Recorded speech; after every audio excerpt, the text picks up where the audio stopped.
Provinsi DKI Jakarta telah mewajibkan penumpang kendaraan umum yang hendak keluar masuk ibu kota untuk menyertakan hasil tes antigen, baik tes cepat atau tes usap. Langkah ini diambil untuk mengantisipasi penyebaran COVID-19 di masyarakat saat libur panjang Natal dan Tahun Baru. Keluar kota jalur udara itu menggunakan PCR test bagi yang ke Bali, ya. Itu juga sudah diatur. Yang lain-lain juga diperbolehkan menggunakan rapid test antigen. Jadi kita 3 hari sebelum pemberangkatan sudah menyampaikan hasil rapid test antigen atau PCR. Kemudian kalau jalur darat dan udara, sementara ini masih rapid test antibody. Di Bandara Soekarno-Hatta, Tangerang, Banten, calon penumpang harus melakukan tes antigen sebelum masuk pesawat. Meski merasa keberatan, para calon penumpang tetap mengikuti syarat dan kebijakan baru ini. Kita harus keluarin biaya, apalagi kalau kita naik udara kan, lewat udara harus PCR kan, nah itu biayanya kan lumayan tuh sekitar 800 ribuan gitu kan. Jadi ya lumayan syok sih, tapi kita mau batalin juga nggak enak juga kan, maksudnya kita udah keluarin biaya pesawat, penginapan, masa harus nggak bisa di-refund gitu loh. Jadi ya udah mau nggak mau kita harus PCR gitu. Contohnya kalau untuk saya itu saya mau berangkat di tanggal 19. Nah, keputusannya itu kan baru resmi keluar itu di tanggal 17 atau 18 untuk harus rapid antigen. Nah, itu kalau untuk saya sendiri sih itu terlalu mendadak dan harus mengeluarkan budget lagi sih untuk antigen itu. Pemerintah telah menetapkan tarif tertinggi rapid test antigen berbasis metode usap. Sekretaris Dirjen Pelayanan Kesehatan Kemenkes, Asar Jaya menegaskan, besaran tarif itu berlaku untuk masyarakat yang melakukan pemeriksaan rapid test antigen atas permintaan sendiri dan dilakukan di rumah sakit, laboratorium, dan fasilitas lain. Batasan tarif tertinggi untuk pemeriksaan rapid test antigen swab sebesar Rp250.000 untuk di Pulau Jawa dan sebesar Rp275.000 untuk di luar Pulau Jawa. Penetapan tarif tertinggi rapid test antigen ini juga melibatkan Badan Pengawasan Keuangan dan Pembangunan (BPKP). BPKP menyebut pertimbangan harga dibuat dengan memperhatikan bisnis proses dari rapid test antigen, mulai dari pengambilan sampel, proses pengolahan limbah medis, hingga biaya tenaga kerja. Unsur-unsur yang kami perhitungkan di dalam perhitungan biaya tarif rapid test tersebut antara lain biaya tenaga kerja atau sumber daya manusia yang meliputi dokter spesialis patologi, kemudian ada tenaga kesehatan baik yang melakukan pengambilan swab maupun yang melakukan pengolahan. Pemerintah pusat dan daerah terus berusaha mencegah agar kasus positif corona tak terus bertambah. Sementara masyarakat tetap diminta untuk disiplin menerapkan protokol kesehatan. Tim Liputan Kompas TV. Provinsi DKI Jakarta, Bali, dan sejumlah daerah lainnya saudara menerapkan kewajiban melampirkan rapid test antigen bagi masyarakat yang akan memasuki daerahnya. Rapid test antigen bisa dilakukan di rumah sakit, klinik, ataupun langsung di bandara. Pemerintah pun telah menetapkan harga batas atas rapid test antigen yaitu Rp250.000 di Pulau Jawa dan Rp275.000 di luar Pulau Jawa. Bagaimana pelaksanaannya di lapangan? Kita akan bahas, sudah bergabung sejumlah narasumber secara daring. Ada Sekjen Persatuan Rumah Sakit Seluruh Indonesia, Persi, Ibu Lia Partakusuma. Selamat pagi, Bu Lia. Selamat pagi, Assalamualaikum. Waalaikumsalam. Juga Direktur Yayasan Pemberdayaan Konsumen Kesehatan Indonesia YPKKI, Pak Marius Wijayarta. Selamat pagi, Pak Marius. Selamat pagi. Ya, Pak Marius, saya mau ke Anda dulu, Pak Marius. Aturan untuk keluar masuk beberapa wilayah ini sudah mengharuskan bukan hanya rapid test antibody, tapi juga rapid test antigen. Dan juga harganya sudah ditetapkan oleh pemerintah sejak hari Jumat lalu, yaitu batas atasnya Rp250.000 sampai dengan Rp275.000. Anda melihat ini adalah kebijakan yang sudah tepat? Sangat tidak tepat. Dan kita tahu, saya kebetulan dokter, sekolah dokter manusia ya, bukan dokter hewan. Jadi kalau menurut ilmu kedokteran kesehatan manusia, itu kalau kita mendiagnosa usaha pasien, laboratorium itu sebagai penunjang, bukan untuk pergi ke daerah tertentu, bukan. Salah kaprah ini. Harusnya Kemenkes yang ngomong ini. Karena yang dirugikan masyarakat. Dan tidak ada jaminan kalau orang yang non reaktif waktu pemeriksaan di daerah tempat tujuan sampai tempat tujuan dia positif bisa aja terjadi. Jadi kan nggak ada manfaatnya dong. Oke. Jadi yang Anda permasalahkan itu berarti maksudnya tidak perlu ada hasil tes antigen atau harganya atau apanya, Pak? Dari kegunaan pemeriksaan ini nggak ada gunanya. Oke. Kalau kita kembalikan lagi ke ilmu kedokteran manusia, bukan kedokteran hewan, itu pemeriksaan laboratorium sebagai sarana penunjang tegakkan diagnosa. Bukan untuk melihat apakah orang ini pembawa COVID-19 atau tidak. Ini salah kaprah, harus diluruskan nih.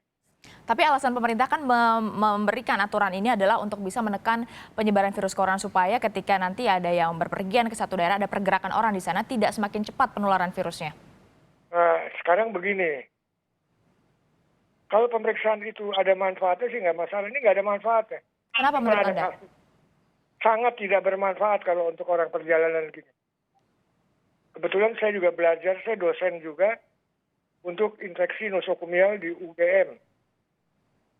Dosen pasca sarjana untuk infeksi nosokomial.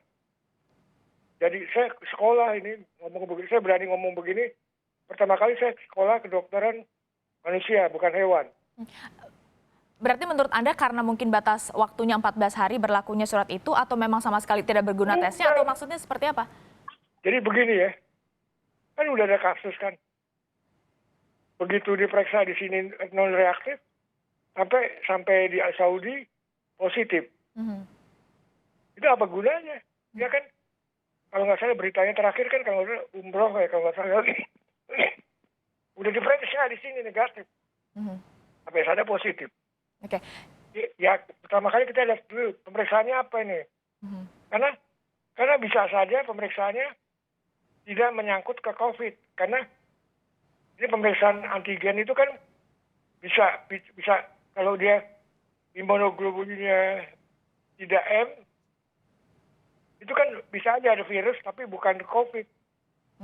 Kalau kualitas pemeriksaannya kita harus tanya kepada ahlinya. Di sini ada Bu Lia, Pak. Tapi sebelumnya saya mau mengingatkan Anda, pemirsa, Anda bisa menyampaikan pertanyaan Anda dan tanggapan Anda nanti melalui telepon interaktif kami di 02153661600. Saya mau ke Bu Lia dulu. Bu Lia, tadi dikatakan belum tentu mendeteksi virus corona antigen ini. Bisa Anda jelaskan kepada kami? Mungkin masyarakat banyak yang belum paham juga perbedaannya dari sebelumnya rapid test antibody, terus rapid test antigen, lalu adanya PCR, swab PCR. Apa perbedaannya? Ya, terima kasih. Ingin saya jelaskan ada dua berarti ya aspeknya. Kalau tadi yang pertama sebetulnya ditanya mengenai harga. Tapi yang pertama tadi adalah pertanyaan lagi mengenai apa sih sebetulnya rapid antigen itu. Nah, untuk diagnosis COVID-19, kita kenal ada beberapa cara pemeriksaan. Ada pemeriksaan untuk konfirmasi yang kita sebut sebagai PCR. Yaitu molekuler terhadap SARS-CoV-2. Ada IgG, ada IgM. Ada juga kita melakukan pemeriksaan cepat. Nah, pemeriksaan cepat itu yang memang untuk konfirmasi atau untuk mendeteksi adanya virus, memang satu-satunya adalah antigen pemeriksaan rapid test atau satu lagi adalah TCM, tes cepat molekuler. Nah, perbedaannya adalah dari cara pemakamannya. Jadi betul bahwa kalau kita sekarang bukan pemeriksaan untuk diagnosis, hari ini kita diperiksa, itu hasil yang keluar pada saat kita setelah selesai pemeriksaan, kalau kita ada kontak lagi, itu masih bisa terjadi penularan memang.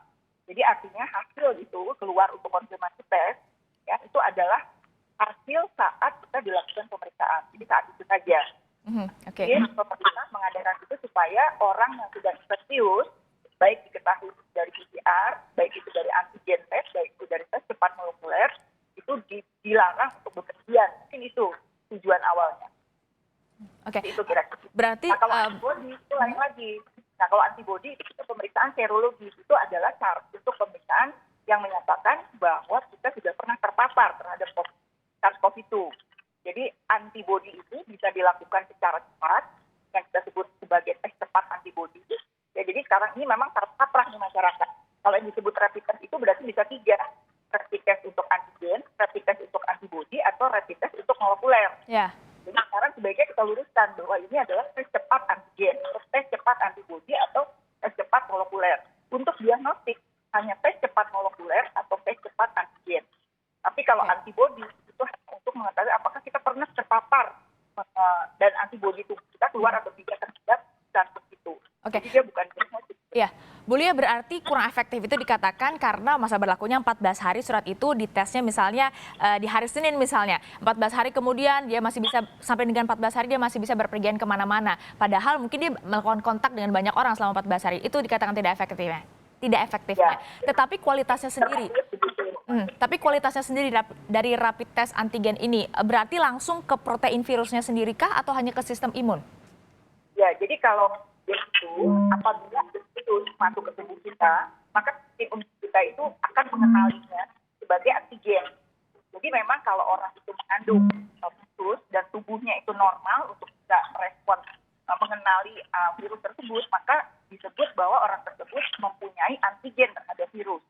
Jadi memang kalau memang dia positif, kira-kira sekitar sensitivitinya cukup baik sebetulnya. Jadi sekitar 80% sensitivitinya itu baik dan spesifisitasnya justru baik sekali.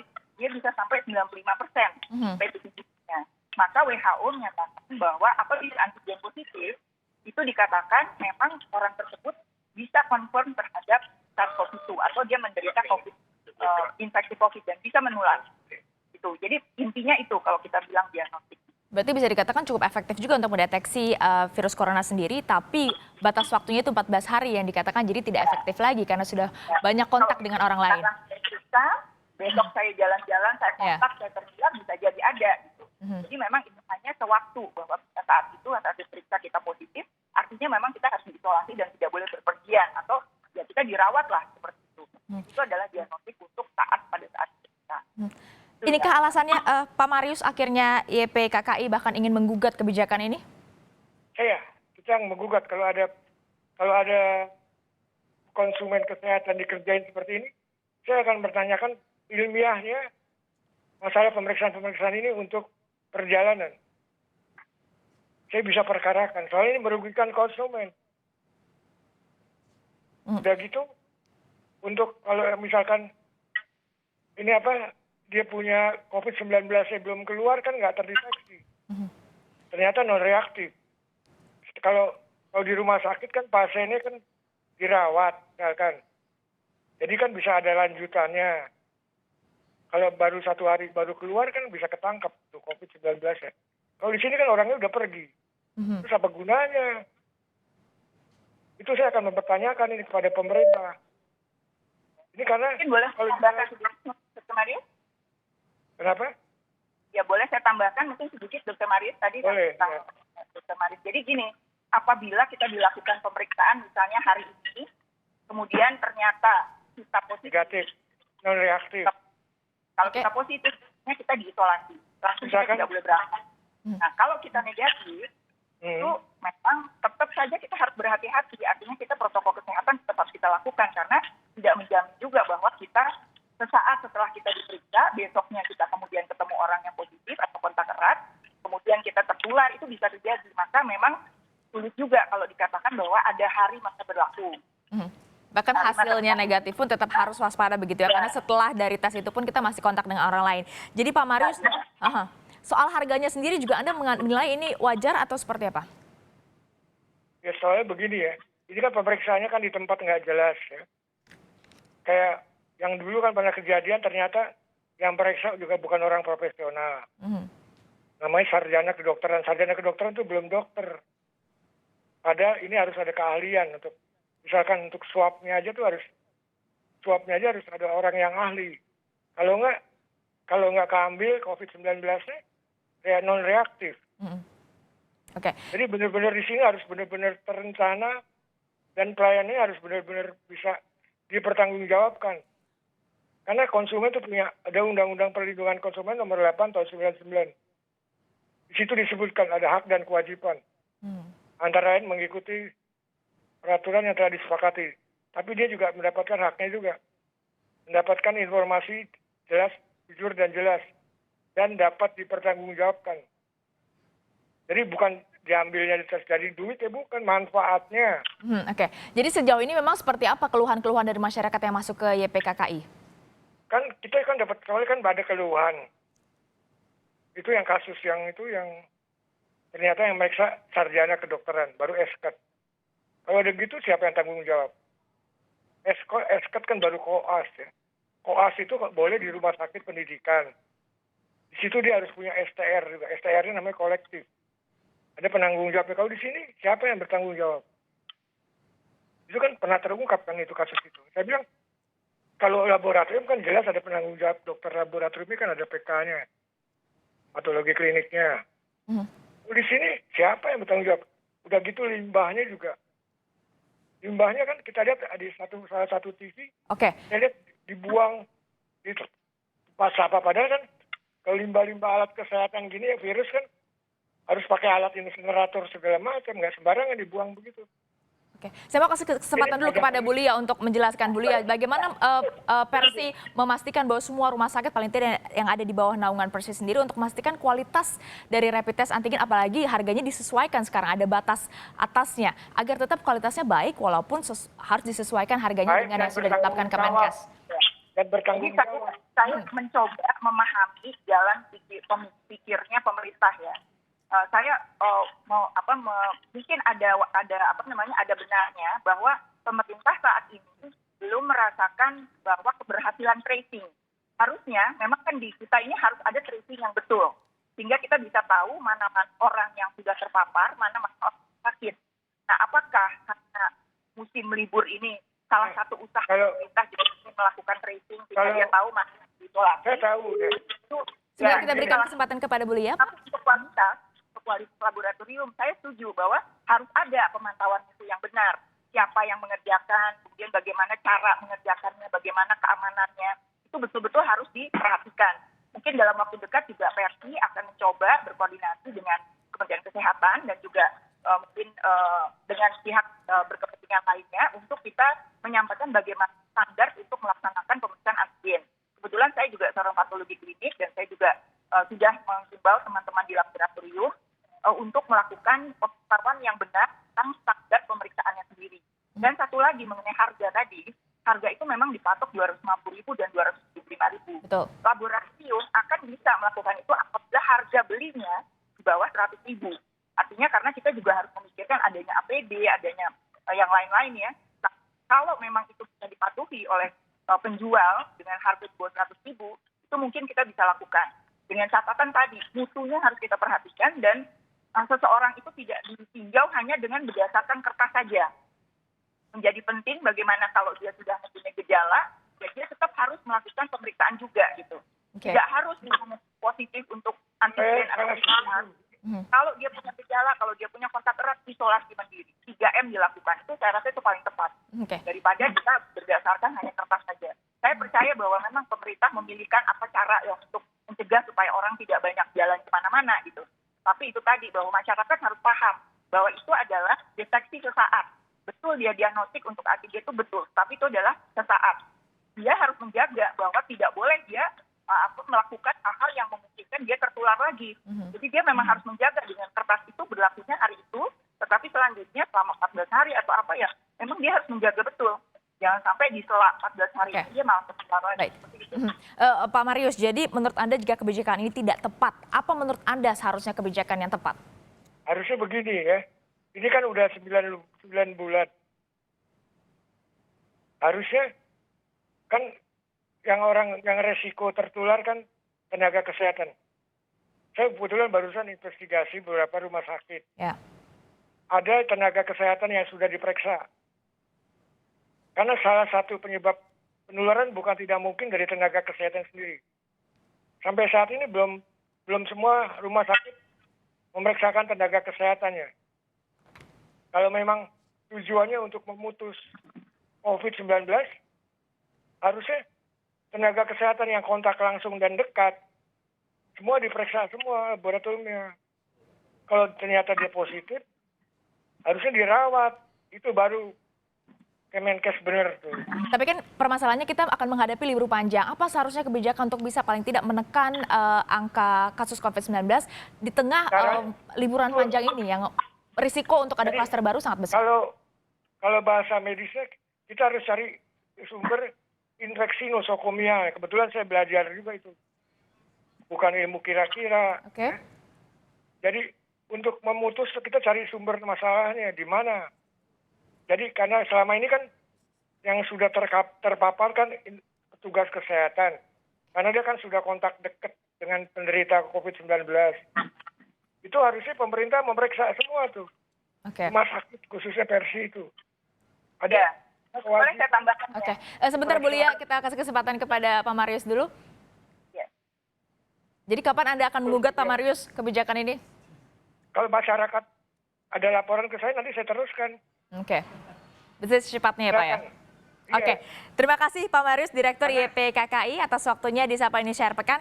Bu Lia, kita masih akan berbincang nanti usai jeda. Kita akan menjawab sejumlah pertanyaan dari penelpon kita yang sudah bergabung di telepon interaktif. Usai jeda, tetap di Sapa Indonesia Akhir Pekan. Kami